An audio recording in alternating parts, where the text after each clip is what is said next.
Welcome, everyone. Thanks for gathering for our third meeting of the County Office of Education Environmental Literacy Community of Practice. Feel free to continue saying hi in the chat as people continue to arrive. We're going to get started with our land acknowledgement. And we're going to watch a brief video to help us reflect on the Indigenous people's ties to the land and the sacredness of the land on which we live and work. So this is a brief video. Let's listen.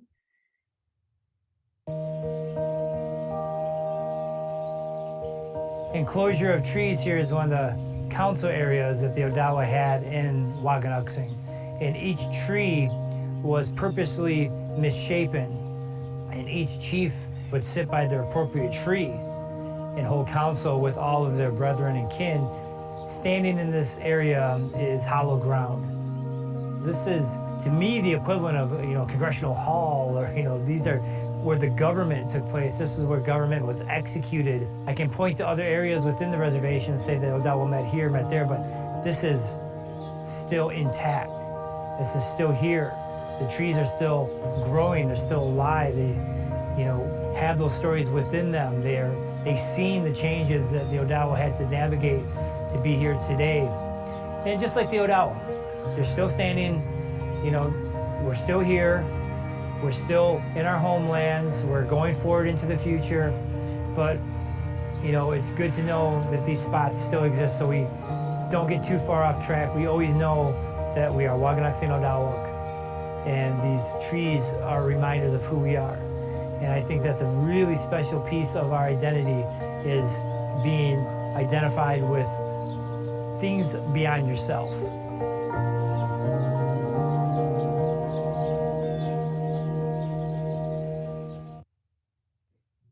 So that video is just so beautifully expresses the way the land is part of the identity of Indigenous peoples, and why supporting our Indigenous communities to continue to have access or to regain access to stewarding their ancestral lands is so important.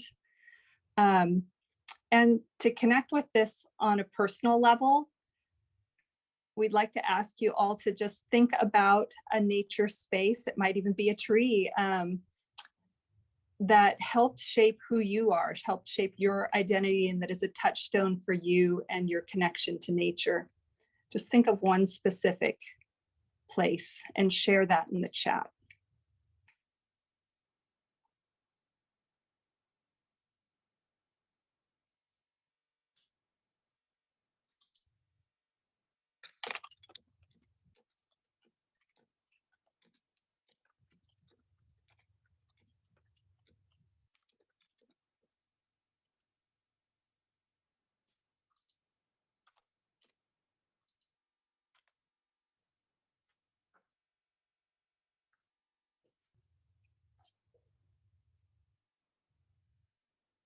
Oh, it's beautiful to see all those connections flowing into the chat.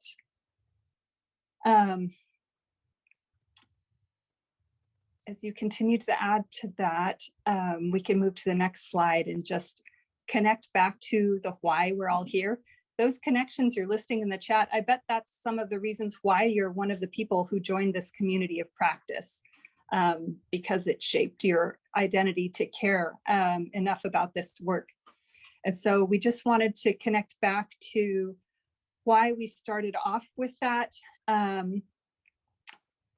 It really does connect back to why we're here, that schools are this incredibly important gateway for providing equitable access to experiences that connect children with nature. So through our residential outdoor science schools, the community-based partners field trips, and by integrating outdoor learning into our regular curriculum, we have the incredible opportunity and responsibility to give students, to give children the opportunity to build those connections to nature.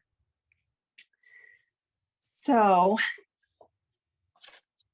just to ground us further, this is a reminder of our community of practice objectives: to build our COEs capacities, to support access to environmental learning for students, to support districts in developing comprehensive plans for environmental literacy, to build our capacity to apply frameworks that integrate environmental literacy into the 4 pillars there of curriculum, campus, community, and culture, and to infuse sustainability within our own county offices. And we're here at the 3rd meeting focused on curriculum and professional learning. The registration link is there for future meetings. And this is our agenda for today.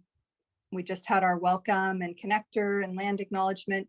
We're going to have an overview of curriculum and instruction leverage points for change toward environmental literacy that we've observed, and time for all of you to process and apply what you've heard to your own COE, and then give you some tools and next steps before we close.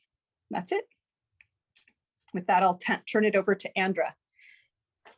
Hey, good morning, everyone. I'm excited to be here and excited to have so many folks here. Our focus today is around curriculum and instruction, and the way we wanted to frame it for everybody is to really think about what are the leverage points within curriculum and instruction that you can utilize to bring environmental literacy further into your COE and into your districts and school communities. So you can go to the next slide. We're going to be talking about these different areas as different leverage points, and then we're going to be doing some storytelling as we do it. So for example, we're going to talk about standards, frameworks, and instructional materials, and just do a little bit of an update as to like what is happening with those and the connections to environmental literacy. Then we'll do some stories about how different COEs have built internal capacity within their COE for content coordinators to integrate environmental literacy. And we'll spend a bit more time on professional learning and instructional shifts and different strategies that we use. So everybody is really familiar with leading catch-all PD or customized PD for the district. So that's where we'll talk a little bit about where you can see environmental literacy show up. And then we'll end this section thinking about leverage points about where do like awards and recognition programs show up and what's going on with environmental literacy and how can that be a leverage point. And then we'll touch on the idea of expanded learning and early learning. So we'll go through each one. And as we do it, we want you to think about your own context, and then we'll have some time to do a discussion after that. So I'll start with standards, frameworks, and instructional materials. There's been a lot of incremental infusion of environmental literacy into the standards and frameworks, which makes the work focused around that a really key leverage point. So for example, the environmental principles and concepts, hopefully people have become familiar with these. This came into place around 2003, 2004, these different principles as part of legislation saying, let's have this in all of our standards and frameworks. You can go to the next slide. We started to see integration of these starting in 2013, and then we also have updated legislation, SB 720 in 2018, that added some more topics such as climate change and environmental justice to the existing principles and concepts. But we'll take you through a couple slides just to show you where it shows up in the frameworks. So for example, in science, which probably a lot of people are familiar with this, you can see that the environmental principles and concepts are part of the framework. They're called out directly in Chapter 11, also in Appendix 2.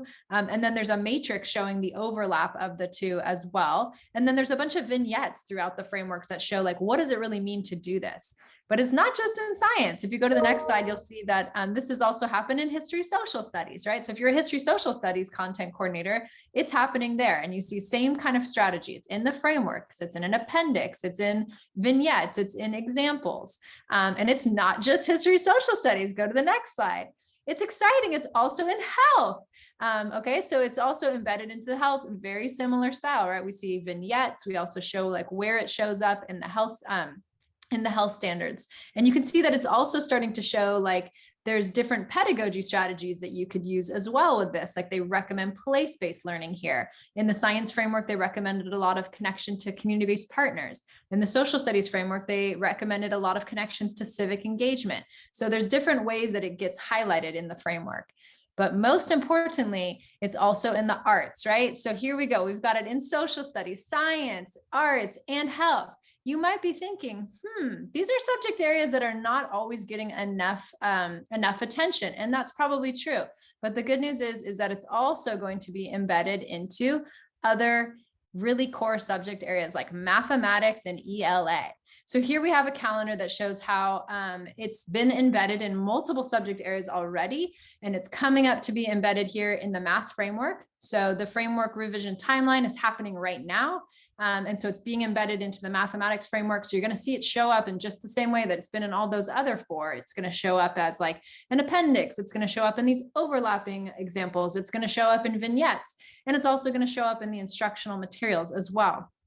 ELA is slated to happen in 2022 through 2023. So same idea, it's going to be embedded into that, and then it's just going to keep going. So this calendar, the reason we wanted to show this is to show that there's a schedule of these frameworks and instructional materials. And much of what we do as content coordinators at COEs at the height of the adoption of these cycles is to show district what's new and what has shifted. And the EP&Cs is one of those things. So every single content coordinator in a county office of ed would really want to be able to highlight when does it show up and how does it show up. So that's a great leverage point for bringing it into curriculum instruction. But let's go on to the next topic. So internal capacity building is another way to do this. And I'm actually going to share the story of what we did at SMCOE. So if you go to the next slide, I'll talk about this story a little bit. So when I came in to SMCOE, this is like around 2017-18, we launched our initiative. And one thing that was happening on the content coordinators team was a discussion of like, what is our shared philosophy around curriculum and instruction?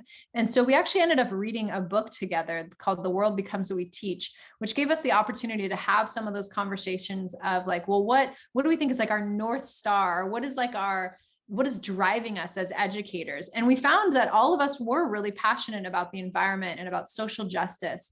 And so we worked as a team to think about how can we better bring that into our catch-all PD and into our customized PD that we bring into the district. And we worked really closely during that time, developing integrated model curriculum, doing integrated professional development offerings.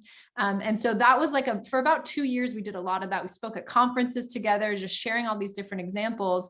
And now all of the different content coordinators all have their capacity built to really bring this into their own stuff that they do. So now we don't necessarily work as closely together on the shared philosophy because we all know that it's part of our philosophy. So Daron, for example, brings it into the work he does in science and in CTE. Gwen brings it into her history social studies work and her ELA work. Kim Bambao, she brings it into all the work she does with math, and more of the content coordinators do this as well. Michelle Holt leads a ton of work around VAPA and where it's connected to climate change. So it's really exciting to see that like with this focus that we put for about a year on working really closely together, now everybody's able to really do that on their own. And so that's a way that you could consider using internal capacity building moments as a leverage point for getting this work closer into your curriculum instruction. Okay, so next slide, I'm going to introduce this idea of professional learning for instructional shifts. So a lot of what COEs do is to lead professional development around content areas or around instructional strategies or around this new concept that we're calling, or not new, but this concept that we're trying to call like whole child methodology frameworks like SEL or UDL. So Amity is going to actually share with us a little bit about what they did in Santa Cruz around NGSS, but also connecting it to some pedagogy shifts like outdoor learning and other things. So I'll turn it over to Amity. Thanks, Sandra. So I'll share this story of leveraging this opportunity in my county that goes back quite a few years. We found ourselves suddenly with this intersection of magical ingredients coming together. The end of No Child Left Behind and the arrival of NGSS had our districts with having a stronger commitment to science again. And our 2 largest districts had science coordinators who were open and saw environmental literacy as a potential strength or asset for student engagement in science after having years of no science. And then we also had our community-based partners invited early to the strategic planning for science. So they were able to constantly build awareness with districts of the assets that they have to support schools. And our COE had dedicated time for staff to work toward environmental literacy. So all of those ingredients kind of came together and allowed us to launch a county science initiative with all 10 districts in our county on board to work together and in parallel toward a common vision and strategic plans for science and environmental literacy. And the COE really committed to using this opportunity, this leverage point, as a way to always use the lens of the environment for everything, to try to demonstrate how environmental literacy could be part and parcel of science education and not an add-on or an extra thing. So the next slide shows the shared countywide vision that was developed in that process, working with Bayside as a partner and all of the districts at that integrated environmental literacy and a variety of learning environments. The districts all created their own visions, which all did include environmental literacy as well. It was in the shared vision, but it's in their individual visions, and several also cite outdoor learning specifically. And as a result of this, all districts committed to sending a team of teacher leaders for training to be led by the COE in partnership with the science coordinators at the districts. Next slide. And so in this teacher institute that districts were sending folks to, our goal was really to provide professional learning in NGSS, but to connect outdoor learning as part of the NGSS classroom science instruction. And in the next slide, you'll see we leveraged the commitment of the district leadership to strategically recruit teachers from each school site to build that shared vision and understanding across our county in a more equitable way.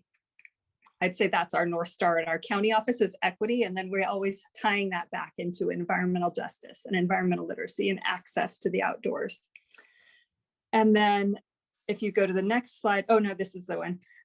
So the teacher professional learning was really structured to integrate outdoor programs and support collaboration between teacher leaders and community-based partners for sustainability in delivering those programs. And we, out of that, you'll see on the next slide, got a lot of lesson sequences developed for each grade level that integrated the NGSS and outdoor learning.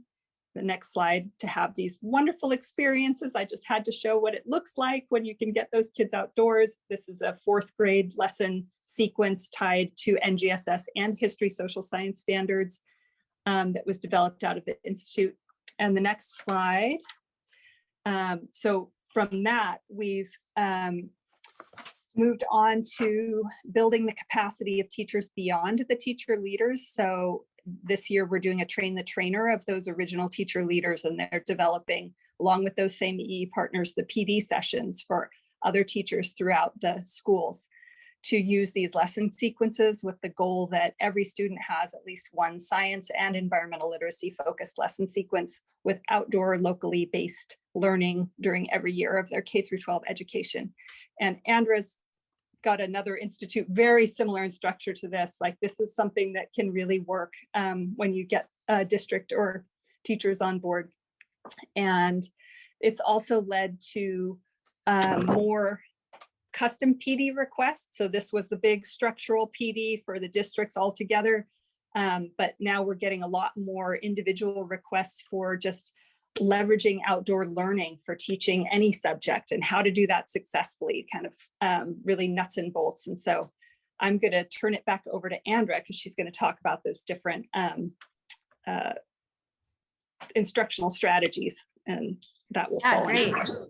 Thanks, Amity. And I love that. I love how Amity's example is both the standards and like showing how when changes happen in standards, you have that opportunity, but also it's that shift in pedagogy as well, right? So it's kind of a combination of these two first leverage points. So I'm going to talk a little bit about something that we did around PBL. So in our county, PBL has been something that I think a lot of districts have been focusing on for at least 7, 8, 9 years. And our county office of ed does a lot of the PD for project-based learning. And so sometimes it's like the come all or catch all PD where people, it's just like, we're hosting it at the county office, you come to us and you're going to mix in with teachers from all over the county. And so one thing that we've done in our one of our programs, we have a teacher fellowship program for environmental literacy, is that we've piloted a lot of strategies for how you can integrate environmental literacy into PBL. And that program's now been running for about 7 years, but it's given us a lot of tools and resources that we can then turn around and use in custom PD. So we pilot it with these early adopters and folks that are kind of more on that innovative edge of wanting to do this work. But we're able to then use those examples and resources at universal district PD and training. So when we have a whole district PD where they say we want every single teacher to come, like all second, third, and all fourth and fifth grade teachers, we're able to use some of what we've done with these other teachers to really get some of that early majority or late majority, or even some of the naysayers on board with doing not only project-based learning, but doing project-based learning with environmental literacy and social justice embedded into it. So that's one way of thinking about it as a leverage point to do something like around PBL. So you can go to the next slide. Another kind of storytelling that I could share here is around a whole child-centered framework like SEL or trauma-informed practices. So that was another thing that came up in our county about 5 or 6 years ago, is like wanting to do a lot more in our county with trauma-informed practices and social and emotional learning. So something that I did early on in that was to figure out, well, why are people focused on SEL and trauma-informed practices, and what are the natural overlaps for the environment? So one of the different things that we put together as a resource, just showing the connections between trauma and environmental literacy, and really helping people understand that the environment and environmental pollution and those types of things are an example of trauma. And also climate crises are trauma. So it's our role as educators to really think about, how do we help our students have those conversations in the classroom, learn about it, and also be empowered to solve some of those problems. So we've done a lot in our county to do both, again, catch all PDs at the county office, but also coming out into customized PD. And then something that I've done a bit is to work with our student services team and really think about, well, what are the communities of practices that they're hosting? And some of them are for teachers, but some of them are for counselors or other folks. And how can I integrate environmental literacy into that work? So that's something that we've been doing. And of course, so many people are talking about this right now, right? With COVID, is social emotional learning, trauma-informed practices. So now's an opportunity to say, yes, let's do that because of the COVID crisis. And all of our students are impacted by the climate crisis and environmental problems. So how can we bring that in right now as well, so that we can save 2 birds with 1 worm? Okay, so on to the next story here. So one last thing I just wanted to share is that COVID-19, in addition to SEL and trauma-informed practices, it has also really brought up the concept of outdoor learning, like re-emerging and bringing that back. So it's brought this increased enthusiasm for it. And one thing that we have done in our county office is we've been a part of the National Outdoor Learning Initiative. So one thing that we've done is to really think about how to frame this for all teachers in a way that's really inclusive. So we just put in the chat box a resource that's called Strategies for Outdoor Learning and Play. We led a lot of professional development about like a year ago, but we continue to do this around outdoor learning, but supporting our districts to really talk about framing it as learning and playing within the outdoors. So it's not just a focus on the environment, but you could do any subject area outdoors. And then for those that are ready to do it, use the outdoors as a place that you can learn from. So you could specifically focus your lessons on the environment. This allows everybody to say that outdoor learning is for everyone, even if they're not comfortable with like teaching about a specific tree or a specific flower. And I know for myself, my background's in English language arts and history social studies. I've done so much with outdoor learning that's just being outdoors and doesn't necessarily have to have the emphasis be specifically on a science lesson. So by being able to share those kind of stories with all the different districts in our county, we've seen more and more people feel comfortable with outdoor learning. So those are just some of the strategies that we wanted to make sure that we shared and bring it to life with some stories. I'm going to turn now to talking about awards and recognition programs. So something that I wanted to do in terms of the framing is to say that some districts are really motivated by external recognition through local awards programs or state awards programs or even federal awards. And so these awards programs can sometimes provide a roadmap for how you might bring in environmental literacy. So for example, the Green Ribbon program is one of those that provides that roadmap. So this program has been around for a while. It's been around for over a decade. The California version of it was launched in March 2014. So it's been around for a good 7 years. And the idea is that there are 3 different pillars that are focused, that they're asking schools to focus on. So the first one is really more facilities and operations aligned, and we'll talk about that at a different community of practice. The second one is around health and wellness. So there's some crossover there with social and emotional learning. But the third pillar is all about providing effective environmental instruction. And it really lays out a lot of different possibilities for how a school community can think about bringing this into curriculum. And we're super excited. We've got a guest speaker here today to share a little bit of stories of how this happened in Oak Park School District. So I'm going to turn it over to Jay to share his story of how that's happened in their district. Thanks so much, Andra, and good morning, everybody. My name is Jay Greenlinger. I'm the Director of Curriculum and Instruction for the Oak Park Unified School District. Oak Park is a little hamlet nestled in the Santa Monica Mountains. We're geographically between the city of Los Angeles and of Santa Barbara.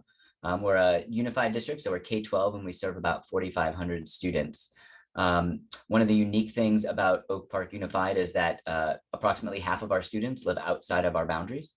We're part of the state's District of Choice program, and so we draw students to our program from surrounding districts all throughout LA and Ventura County. So it's a unique thing about our school district is that kind of the way we've situated our instructional program draws families and students for some pretty clear reasons. In talking about the awards program, Andra mentioned the California Green Ribbon and the U.S. Department of Education Green Ribbon schools. Oak Park Unified was the first school district in California to earn the Department of Education National Green Ribbon Award, and we're super proud of that. And as we look back at 7 years ago, or almost 8, when we applied for that award, we were reviewing our application actually a couple months ago, and we kind of laughed because of the incredible amount of work that we've done since then, and to know that earning the award was great, but it was really a trampoline for us, and really forced us to continue to evolve our programs to reflect what was mostly a Pillar 1 award. So we earned the award because we had a lot of things in place. We had integrated pest management system, and we do to this day, where we're not using any herbicides or rodenticides, no poisons around our children, please. We also earned it for Pillar 1 and Pillar 2 for our nutrition program, which continues to be a plant-forward, scratch-made food program. We have a very low participation in the national free lunch program, so we are able to make our scratch-made meals. And so as we've continued to evolve, we've asked ourselves, now that we've built these campuses that are exceed LEED standards, and we build net zero buildings that use no virgin materials. And you can see some pictures at the top there, particularly of Medea Creek Middle School. We produce more electricity than Southern California Edison will allow us to use through our solar panels. How can we use these classrooms to push forward our environmental education? And so we use the term, the campus is a classroom. And we do so because we believe that every aspect of our campus should say something about our beliefs and our practices surrounding environmental education and sustainability. So the solar panels themselves, like one small thing we did, we have these massive solar panels in Southern California. We get a lot of sun at each of our campuses. And one of the things that we did was we added outlets to all of the solar panels, which seems like a really small thing, but it allows us to demonstrate to students the connection between the solar panels and supplying our own electricity. So when we have assemblies out on the lawn here at Medea Creek Middle School, the principal can say, isn't it kind of great that we can use the power of the sun to power this microphone and speaker system that we're using? And just draws those connections. Each of our schools has an active school garden that's manned or personed by garden education staff. And our goal is to make the connection for students between the growing of food, the eating of food, healthy lifestyles, and how growing food can enhance and sustain the local environment. We also have an active waste management system at our schools. As you can see, we compost our food waste, and then we teach students the difference between paper recycling, reusable recycled goods, and try to minimize, obviously, the amount of trash that we actually produce. We also have instituted at our schools reusable flatware and plateware and trays that we wash every day to limit our waste. And when we do these things, the important part is to tell the students why and to talk to students about it. And it seems like a very basic teaching premise of explanation. But when you draw attention to these practices, it allows the students to see that the way that they're living, they spend more awake time at our campuses than they do at their own homes, that the decisions that they're making at school can be replicated at home. And our goal is to obviously create lifetime habits of responsible living. And the secondary part to that is as students matriculate into our high school, we have one comprehensive high school, Oak Park High School. We look for opportunities to push our students into civic action. And we have a number of courses that are aligned to the A through G requirements and that allow students to meet their graduation and UC requirements. And that really are focused on understanding global issues, understanding local issues, and understanding what it takes to make a difference. And I want to share some of those examples with you because I think they kind of illustrate the way that we connect our physical environment and our instructional focus and just our overall district goals of providing a climate of care. And it actually reflects the first slide or second slide from this presentation. We have a senior English seminar course called Environmental Literature, and it begins with the writings of Thoreau and ends with the writing of Greta Thunberg, and students read everything in between. And along the way, one of our seniors began to see a disconnect between the way we talk about the beautiful landscapes here in Oak Park. We're surrounded by open space, national and state parks. And we talk about it as ours. And she got really upset that we weren't acknowledging that the Oak Park residents were not the original inhabitants. And so she advocated to our school board and has the result of her advocacy is that our board meeting agendas, our school sites, and all official documentation from our school district includes an acknowledgement of the Chumash people who lived here before us, continue to live here, and continue to thrive on this land. Oh my gosh, Jay, I love that example. It's so great because it ties back so well to what we just did at the beginning of our session today. And we're going to be mindful of time here and I want to move us into our next thing, but I'm so excited about the examples that you shared and love.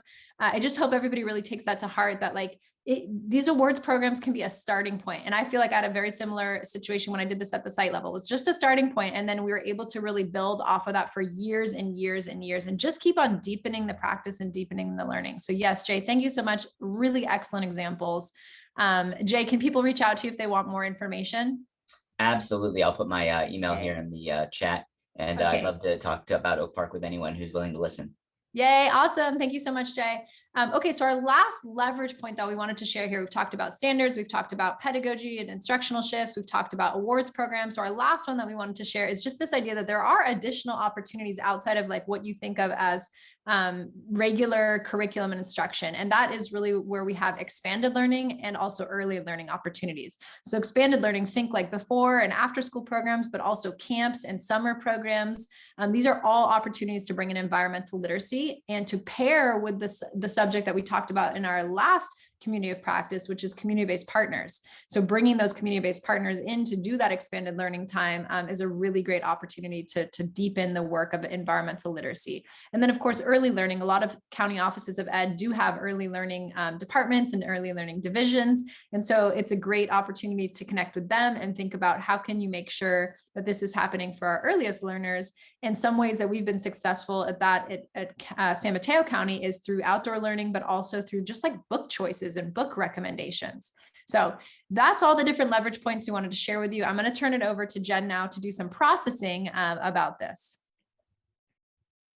Great, thanks, Sandra. So hi, everybody. Some of you I haven't met yet. So I'm Jen Much, Science Coordinator at Santa Clara County Office of Ed.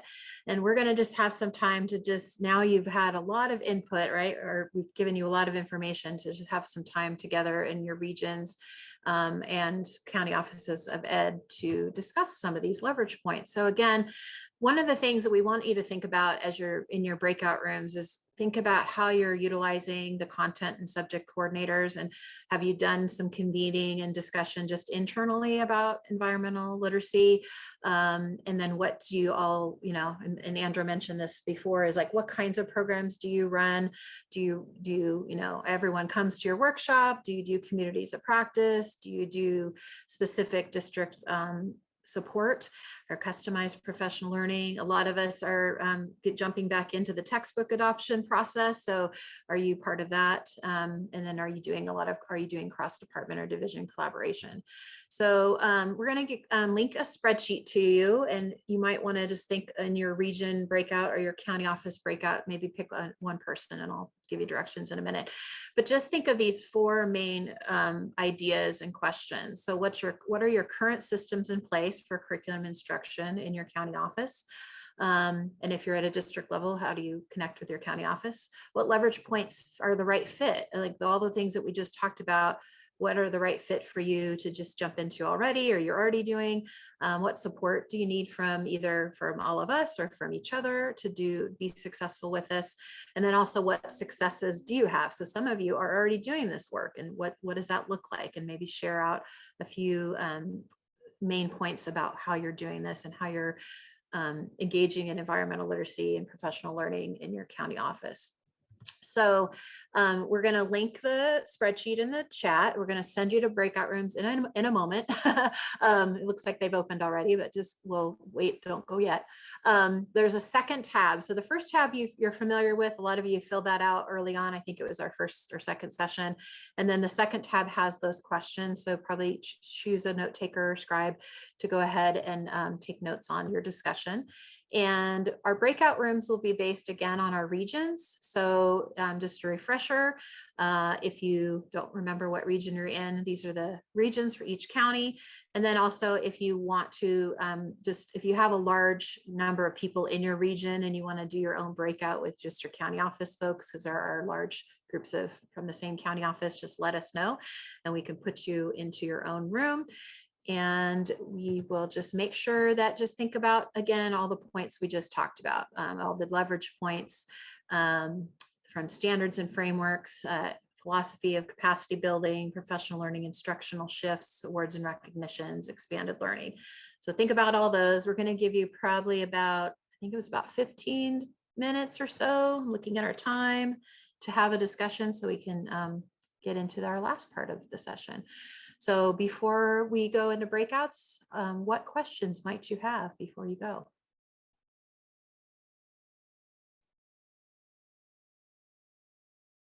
Okay, so you're choosing your breakout based on your region.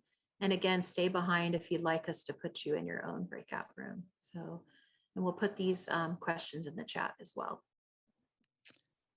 Welcome back, everyone. I've been given the command of the keyboards. So I'm going to share my screen if it will let me. I hope everybody had a good conversation. I know in our group, it was nice. It was lovely. We had a chance to really connect with each other, and finding that those are not always things that we have a chance to do. So having that place and space to connect with one another is worth the time. I get to share our last little section, which I'm really super excited about. It's a sneak preview to our teacher call to action. So a little bit of background. About 2 years ago, I think it was, we had a call to action for educational leaders. And we were looking at the alignment between MTSS, LCAPS, and environmental literacy. And it was so well received, and we did webinars on it. And so our teachers were like, but hey, where's ours? So we've been working on this for the past year and a half to kind of pull that together for our educators. And what I also really absolutely love is all of these leverage points that Andrea and Amity have been talking about today actually all come out in this teacher call to action. So if you're like, wow, oh my gosh, I have a webinar, they're recording it, I'll go look at it later. And we all know that that doesn't always happen, though we say it's going to. This document actually has all of those links and actually goes into it much more in depth. So unfortunately, I can only kind of do a 30,000 foot view of the document, but it's sectioned into 3 parts. So we have part 1 is really looking at the imperatives for environmental literacy. The second is voices from the field, and third is a roadmap. So the imperative piece, we really wanted to look at, well, why do we think environmental literacy is important for our students? And really the first thing that kind of came out was like, there's a moral imperative for that. We were talking about the climate crisis and trauma-informed practices and all of that in environmental injustices. So really, we want to make sure that our children and our students, our youth, are prepared for the future and really looking at how they can make that difference in this really complex world that we have now. So there is a moral imperative. There's also that it's mandated and expected through our curriculum. So there is a timeline here of when all of our assembly bills came out, when the blueprint for environmental literacy, all of our frameworks, and as we showed in a slide long ago, that this is going to keep rolling out into all content areas. So there is a curriculum mandate that comes with it. There's also the college and career readiness. So this is a place and space where we know that not all of our kiddos are going to go to a 4-year school, but all of our kiddos are going to go into a workforce. And the way that the workforce is now, most places have a sustainability director. They have places and spaces where they have to take into account their carbon footprint. And so finding those places and spaces for our students so that they can explore those early on and see that there's a place and space for environmental literacy no matter where they go. So there are connections with CTE as well. We don't want to forget California MTSS, so really looking at our whole child education. So looking at inclusive academic instruction, behavior instruction, and that social, emotional, and mental health supports. So there's a section in there for connections to MTSS as well. So that's that first part of our document, is really kind of the why. Why do we care about environmental literacy? Why should our students care? And why should our educational system care? So all of that is in the first part of the document.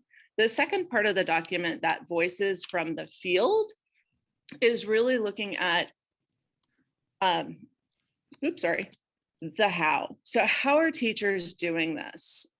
And we wanted to be very mindful that we covered all different content areas, and we covered the entire spectrum from TKK all the way through 12th grade. And so in there are different case studies, and I would highly encourage you to kind of look through those. They're very inspiring, and it's like, wow, holy bejeebies, these teachers are amazing. So when sharing this with educators, they can find a place and space in that middle section where they can see themselves and see how others are doing that. When we were getting all sorts of feedback on this document, most of the teachers that we gave this to said that this was the section that they loved the most because they could see themselves, they could see how others were doing it. And it was really kind of a leading by example. The third, so now our educators are like, oh my goodness, okay, this is the why. I know why I'm doing this, why I want to do this, why I want my district and school to do this. I've seen different ways that this could kind of pan out and how folks are doing it. Okay, so I want to start. It's like awesome sauce. You want to start. So here's kind of a roadmap for our educators. Excuse me. The first is to find a comfort zone. So there are multiple places that educators can kind of jump on this. So it could be that they're just starting and it's like, this is all new and I really want to do it, all the way to, oh my gosh, this is my ethos and how I educate students. And we're always outside and our entire district is doing it. So there's multiple kind of on-ramps to go with the roadmap business. There's multiple on-ramps for you to get on the environmental highway. So one of the things that a lot of us want to know more about are like, how am I going to get inspired? There's so much out there. It's like, well, gosh, what are places and spaces where I can get this inspiration?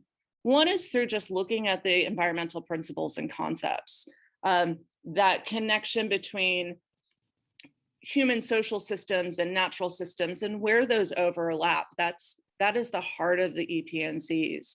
The other is really looking at the UN sustainability goals. If you take a moment and just kind of click on some of those, that is a great place to be inspired by all of our world's largest problems and how we can start thinking about educating our kids on that to make a difference later on. Another, well, gosh, we're inspired, we've got some ideas. Oh my gosh, I need some help. This is a great place and space to bring out our community-based partners. So connect with them. And in this document, there are all sorts of links for how teachers can go about connecting and finding who works in their community. And whether that be a field trip or having them come onto the school campus, all sorts of opportunities for them. We have to think about also, again, looking at those trauma-informed practices and our social emotional learning.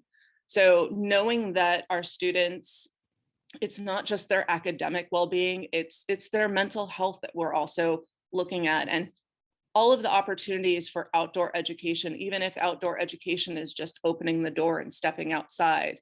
We know that through research that lowers folks' affective filter, they become more relaxed. So this is giving teachers an avenue to kind of explore that and understand more about how to use the environment to de-stress their students.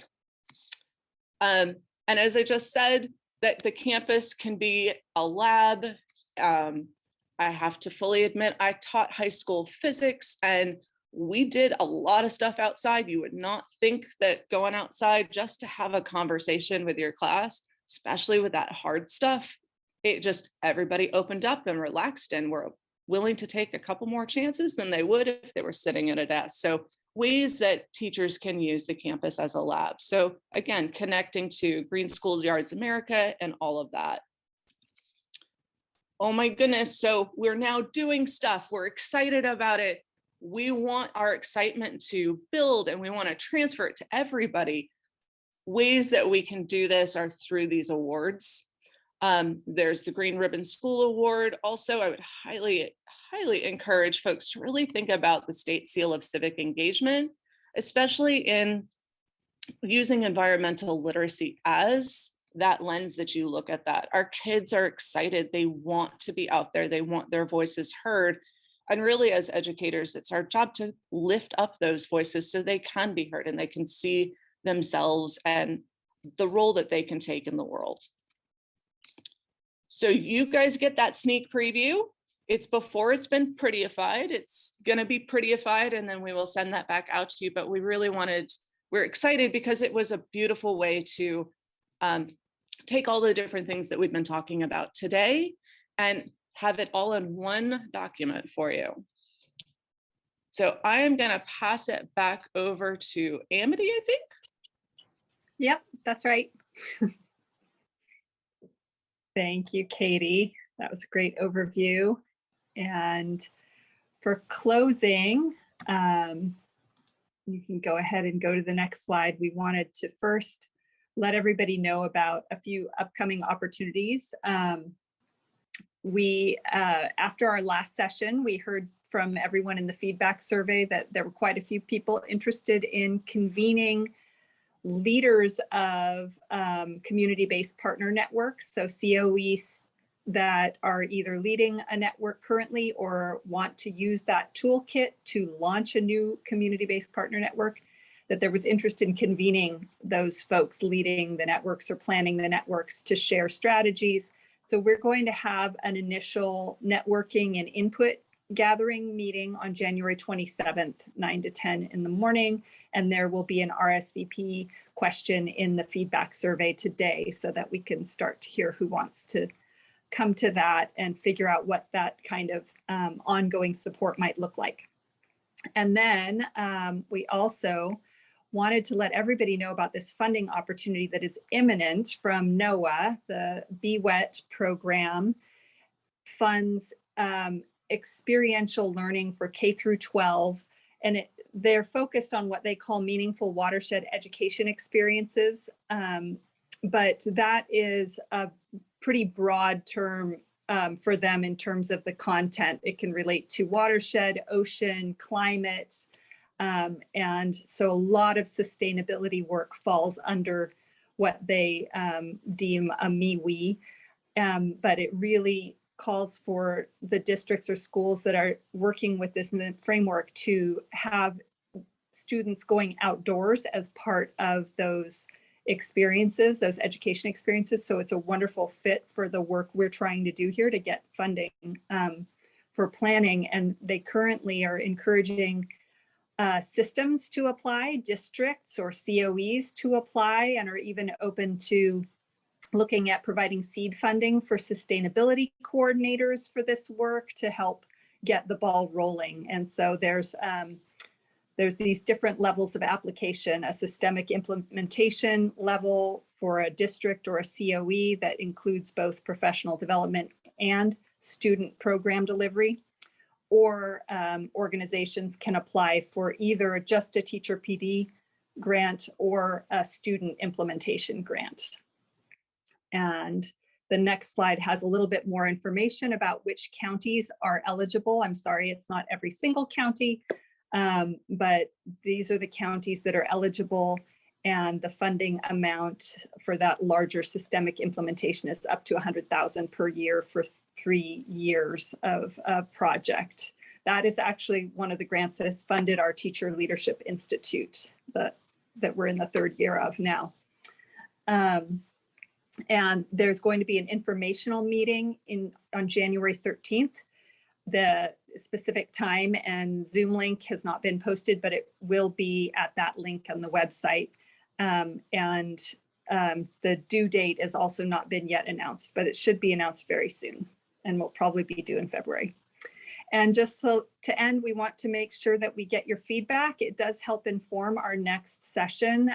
We'd like to have hear how this session went, what you'd like to see done differently in future, and also gather information on the next topic to see what some of you might have to share about the successes you're having, so we can have more voices bringing strategies and successful tools and assets about facilities greening, which is the next topic that we're going to have. So thank you all so much for being here. And we're all available if you want to follow up and with questions. Our contacts are linked in there in the slides. And the last slide has the reminder of next meeting. Please do remember that you need to register for each individual meeting. The form says offers for us to register you, but it didn't actually work that way. So you do need to register for each session. And all of the information on the sessions can be found at the Cali website there at the very top of the website, as well as tons of other wonderful resources. So thanks again for being here. And have a wonderful rest of your week. Thank you. Have a good one.